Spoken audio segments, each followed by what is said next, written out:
75 ആറിന്റെ 18ാമത്തെ ദിവസമാണ്. പിന്നെ ഇത് മാത്രമല്ല ഒരു ഹാപ്പിയസ്റ്റ് മൂമെന്റ് ഫോണൊക്കെ ഒന്ന് മാറ്റി ജിമ്മിലെത്തി നമ്മുടെ അർജുനും അൻവറുണ്ട് ഇവിടെ. നമ്മുടെ ജിമ്മിലെ പുതിയൊരു അടിപൊളി ആളെ കാണും. വരുമ്പം ഏകദേശം 100 കിലോന്റെ അടുത്ത് വെയിറ്റ് ഉണ്ട്. ഇതിന് മാത്രമായിട്ടൊരു ഷോപ്പാണ്, ഓൾ ഇൻ ഓൾ ആണ്. അത് മാത്രല്ല കുരുത്തക്കേണ്ട എസൻസും. നമ്മളെ കണ്ടപ്പോ നമ്മളെ കോക്കയിൽ പാഞ്ഞു വരുന്നുണ്ട് കേട്ടോ. ഇതൊക്കെ പാറിപ്പിണ്ടി ഈ അച്ഛന്റെ നടുപ്പുറം കടപ്പുറാക്കുക. ഇന്ന് വായിച്ചാൽ നമുക്ക് നല്ലൊരു യൂസ്ഫുൾ ആയിട്ട്. ഹലോ ഫ്രണ്ട്സ്, ഞാൻ നിങ്ങളുടെ സ്വന്തം അഭിഷേക്. Good morning. ഇന്ന് നമ്മുടെ 75 ആറിന്റെ 18ാമത്തെ ദിവസമാണ്. പിന്നെ ഇത് മാത്രമല്ല ഒരു ഹാപ്പിയസ്റ്റ് മൂമെന്റ് ഫോണൊക്കെ ഒന്ന് മാറ്റി. നിങ്ങൾ കുറെ ആയി വീഡിയോ ക്ലിയർ ഇല്ല എന്നുള്ള ഇതിലൊക്കെ പറയുന്നത്. അപ്പൊ എന്തായാലും ഒരു മാറ്റം വരണമെന്ന് വെച്ചിട്ട് ഫോണൊക്കെ മാറ്റി ഒക്കെ ഒന്ന് സെറ്റ് ആക്കിയിട്ടുണ്ട്. ഇതുപോലെ എന്തെങ്കിലും പ്രശ്നങ്ങൾ ഉണ്ടെങ്കിൽ എന്തായാലും കമന്റ് ബോക്സിൽ പറയാം. നമ്മൾ എന്ത് മാറ്റങ്ങൾ വരുത്താനും നമ്മൾ റെഡിയാണ്. കാരണം മാറ്റങ്ങൾ വരുത്തണം, നമ്മുടെ വീഡിയോ അടിപൊളിയാക്കണം. അത് ഒരു വല്ലാത്തൊരു വാശി തന്നെയാണ്. ഇപ്പം ഇന്നത്തെ ഫസ്റ്റ് ടാസ്ക്കായി ജിമ്മിൽ പോകാനുള്ള പരിപാടി സെറ്റാക്കാണ്. നമ്മളെ ഫസ്റ്റ് ബോട്ടിൽ വെള്ളം തീരാനായിട്ടുണ്ട്. ബാക്കി എല്ലാ പരിപാടിയും ഒന്ന് സെറ്റാക്കണം. ബാക്കി നമുക്ക് ജിമ്മിലെത്തിയിട്ട് കാണാം.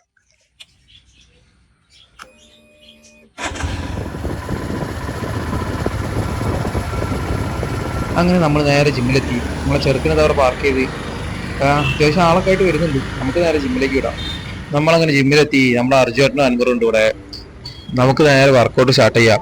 അതിലുണ്ട് കൂടെ ഫുള്ള് സെറ്റായിട്ട് ഞങ്ങൾ രണ്ടാൾ കളിച്ച്. ഇന്ന് നമ്മളെ ജിമ്മിലെ പുതിയൊരു അടിപൊളി ആളെ കാണിച്ചു തരാം. ഇവനാണ് അലൻ, നമ്മുടെ ഒരു അനിയനും കൂടിയാണ്. ഇപ്പൊ ഇവിടെ വരുമ്പം ഏകദേശം 100 കിലോന്റെ അടുത്ത് വെയിറ്റ് ഉണ്ടായിരുന്നു. ഇപ്പൊ ആളെ ഡെഡിക്കേഷൻ കൊണ്ട് മാത്രം കറക്റ്റ് വർക്കൗട്ട് ചെയ്ത് 10-30 കിലോനോളം കുറച്ച്. നമ്മളെ കൊണ്ട് കഴിയൂല, ചെയ്യാൻ പറ്റൂല എന്ന് പറഞ്ഞ് കുത്തിരിക്കുന്നവർക്കുള്ള ഒരേ ഒരു ഉത്തരാണ് ഇവന് കൊടുക്കേണ്ട ഒരു സല്യൂട്ട്. കളിയൊക്കെ കഴിഞ്ഞ് നേരെ നമ്മൾ കോഴിമുട്ട വാങ്ങാൻ ഇറങ്ങിയതാണ്. നമ്മളെ ഫറോക്ക് കോളേജ് റോഡിന്റെ നേരെ ഓപ്പോസിറ്റ് ഒരു ഹോൾസെയിൽ ഷോപ്പ് ഉണ്ട്. അവിടെ നമ്മൾ സാധനങ്ങളൊക്കെ എടുക്കല്. അവിടെ ചെന്നാൽ ഫുള്ള് ഇത് മാത്രമേ ഉള്ളൂ. ഇതിന് മാത്രമായിട്ടൊരു ഷോപ്പാണ്. അങ്ങനെ സാധനമൊക്കെ വാങ്ങി ഫുള്ള് അവര് വൈക്കോലൊക്കെ വെച്ച് ഫുള്ള് സെറ്റാക്കിയിട്ട് നമുക്ക് തരും. അതുകൊണ്ട് പൊട്ടുമോ എന്നുള്ളൊരു പേടി വേണ്ട, നല്ലപോലെ കൊണ്ടുപോകാൻ പറ്റും. അങ്ങനെ വീട്ടിലെത്തി നമ്മളെ സ്ഥിരം റൊട്ടീനൊക്കെ സെറ്റാക്കി. പഴം നമ്മൾ പോകുന്നതിന്റെ മുന്നേ കഴിച്ചുകൊണ്ട് തൽക്കാലം പഴം വെച്ചിട്ടില്ല. ഇന്ന് നമ്മുടെ വീട്ടിൽ മെയിൻ ആയിട്ടുള്ള കുറച്ച് ആൾക്കാരെ പരിചയപ്പെടുത്തിയാണ്. പിന്നെ ടോബി വീട്ടിലത്തെ ഓൾ ഇൻ ഓൾ ആണ്. അത് മാത്രമല്ല കുരുത്തക്കേണ്ട എസൻസും ആണ്. ഇനി ഈ കലബിലുണ്ടാക്കുന്ന ആൾക്കാരെ കാണിച്ചു തരാം. ഈ കാണുന്നതാണ് നമ്മുടെ അച്ഛന്റെ ബേർഡ് ഫാംസ്. നമ്മളെ കണ്ടപ്പോ നമ്മളെ കോക്കയിൽ പാഞ്ഞു വരുന്നുണ്ട് കേട്ടോ. എന്താ ഫുഡ് കൊടുക്കാനെന്ന് വെച്ചിട്ട് നല്ല ഇണക്കാണ് ഇവര്. അച്ഛന്റെ മെയിൻ സ്പോട്ടാണ്. ഈ വീഡിയോ എടുക്കുമ്പോൾ കുറച്ച് ക്ലാരിറ്റിയിലൊക്കെ നീ കുറവുണ്ടെങ്കിൽ ക്ഷമിക്കണം. കാരണം വെച്ചാല് ഇതൊക്കെ പാറിപ്പിണ്ടി ഈ അച്ഛന്റെ നടുപ്പുറം കടപ്പുറാക്കും. അതിലൊരു കോംപ്രമൈസ് ഉണ്ടാവില്ല മൂപ്പർക്ക്. ഈ കാണുന്നതാണ് നമ്മുടെ ആഫ്രിക്കൻ പാരറ്റ്സ്.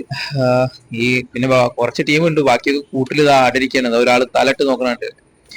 അപ്പുറം കൂട്ടിലൊക്കെ ആടരിക്കാൻ ആൾക്കാർ. നേരെ കാണുന്ന കൂട്ടിലൊക്കെ ഉണ്ട്. പിന്നെ ഇത് ലവ് ബേർഡ്സ്. ഇത് പിന്നെ ആവശ്യത്തിൽ കൂടുതലുണ്ട്. കുട്ടികളൊക്കെ പാഞ്ഞു നടക്കണ്ടില്ല മുകളിലൊക്കെ. തൊപ്പൊന്നും വരാത്ത ചെറിയ മക്കള്. ഇനിയുള്ള നമ്മളെ കുറച്ച് ഡയമണ്ട് ആവും, കുറച്ച് പിഞ്ചസിന്റെ ഒരു സെക്ഷനാണ്. അവിടെ കുറച്ച് ടീമുള്ളൂ.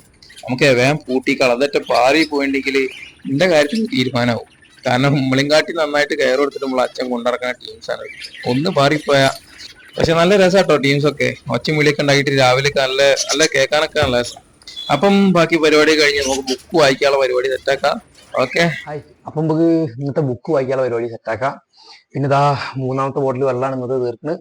അതോടെ കഴിഞ്ഞ് കഴിഞ്ഞിപ്പം 2 ബോട്ടിൽ വെള്ളവും പിന്നെ വാക്കിങ് അങ്ങനെ മാത്രമേ ബാക്കിയുള്ളൂ. അങ്ങനത്തെ പരിപാടിയേ ബാക്കിയുള്ളൂ.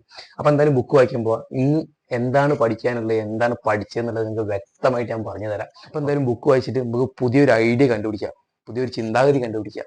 ഓക്കെ, ഇന്ന് വായിച്ചാൽ നമുക്ക് നല്ലൊരു യൂസ്ഫുൾ ആയിട്ടുള്ള ടിപ്പാട്ടോ കിട്ടിയത്. കാരണം നമ്മൾ നാളെ മുതൽ ഒരു ഹാബിറ്റ് തുടങ്ങാൻ ആഗ്രഹിക്കുന്നുണ്ടെങ്കിൽ നമ്മൾ നാളെ മുതൽ അത് ഓരോ ദിവസവും അത് ചെയ്തിട്ടുണ്ടെന്ന് കൺഫേം ആക്കാൻ വേണ്ടി കലണ്ടറിൽ ഒരു ക്രോസ് മാർക്ക് ഇടുക. എല്ലാ ദിവസവും ഒരു ദിവസം പോലും മിസ് ചെയ്യാതെ ഇതുപോലെ നമുക്ക് മുന്നോട്ട് പോകാൻ പറ്റിയ ആ ഒരു ശീലം നമുക്കൊരു ബിഹേവിയർ നമ്മളെ സ്വഭാവമായിട്ട് മാറും.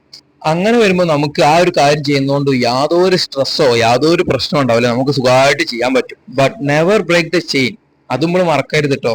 പിന്നെ കിട്ടിയൊരു അടിപൊളി സംഭവം എന്ന് വെച്ചാൽ നെവർ റിപ്പീറ്റ് ദ മിസ്റ്റേക്ക് ഒരിക്കലും റിപ്പീറ്റ് ചെയ്യരുത്. നമുക്കൊരു മിസ്റ്റേക്ക് പറ്റിയിട്ടുണ്ടെങ്കിൽ അതിന് പഠിച്ചിട്ട് ആ മിസ്റ്റേക്ക് ഒരിക്കലും പിന്നെ നമ്മുടെ ലൈഫിൽ വരാത്ത രീതിയിൽ നമ്മൾ ചെയ്തിരിക്കണം. പിന്നെ ആ മിസ്റ്റേക്ക് നമ്മുടെ ലൈഫിൽ വന്നാൽ അത് നമ്മുടെ തോൽവിയാണ്. അതൊന്ന് വായിച്ചെന്ന് മനസ്സിലായത് കേട്ടോ. അങ്ങനെ ഇന്നത്തെ അവസാനത്തെ ടാസ്കായ വാക്കിങ്ങിന് നമ്മൾ ഇറങ്ങി. ഇന്ന് നമ്മൾ ഒറ്റയ്ക്കുള്ളൂ, കണ്ണാട്ടിന് വരാൻ പറ്റിയിട്ടില്ല. അപ്പം വാക്കിംഗ് ഒക്കെ ഫുള്ള് സെറ്റാക്കി വീട്ടിലെത്തിയുമ്പോൾ ടാസ്കുകളൊക്കെ കൺഫേം ചെയ്യാണ്. സെൽഫി എടുത്തു. പിന്നെ രാവിലത്തെ വർക്കൗട്ട് സെറ്റാക്കി. 4 ലിറ്റർ വെള്ളം കുടിച്ചു. ഹെൽത്തി ഫുഡായിരുന്നു. 10 പേജ് ബുക്ക് വായിച്ചു. പിന്നെ വർക്കൗട്ട് വൈകുന്നേരത്തെ സെറ്റാക്കി. വീഡിയോ അപ്ലോഡ് ചെയ്തു. Full set. ഇന്ന് വായിച്ച ബുക്കിലുണ്ടായിരുന്ന ഒരു ഭാഗമാണ് കേട്ടോ ഈ പരിപാടി, ടാസ്ക് കൺഫർമേഷൻ. എന്തായാലും നമുക്ക് ഈ നാളെ കാണാം. നാളത്തെ അടിപൊളി വിശേഷങ്ങളായിട്ട് നാളെ ഉഷാറായിട്ട് കാണാം. അപ്പൊ എന്തായാലും ഇന്നത്തെ ഗുഡ് നൈറ്റ്.